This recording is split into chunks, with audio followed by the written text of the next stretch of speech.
Michelle, Senior Officer Mark Fenton, he faced a total of 5 charges. On which charges was he found guilty?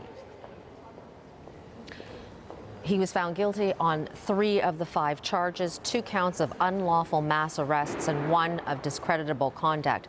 All those charges relate to 2 incidents on the weekend of the G20 about 5 years ago in Toronto. Fenton had ordered the about 250 people near a downtown hotel to be kettled on June 26, 2010. Kettling is a term that is a police tactic that has been used where they corral and they box in a group of people. Fenton also ordered the kettling of hundreds of other people the following day at a downtown intersection at Queen and Spadina. Now, the judge who's overseeing Fenton's disciplinary hearing said that Fenton lacked reasonable grounds to order the mass detentions. More than 1,000 people were arrested that weekend, including innocent bystanders.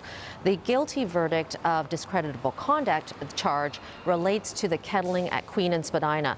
People were made to stand in the rain in a rainstorm for hours, and the judge said that Fenton had a responsibility to provide those people who were detained adequate protection from the elements. Now, a lawyer who represented some of the people who'd been kettled welcomed today's decision. You don't do that in this country. This is not a police state. This is Canada.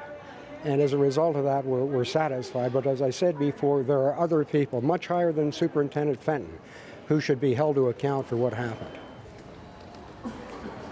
Now, Fenton's sentencing hearing is scheduled for December 21st and 22nd.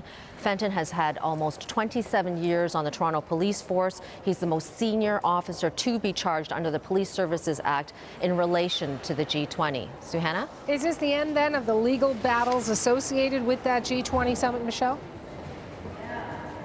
No, it's not. There's more than a dozen other officers who are facing discreditable conduct charges for their actions during that weekend.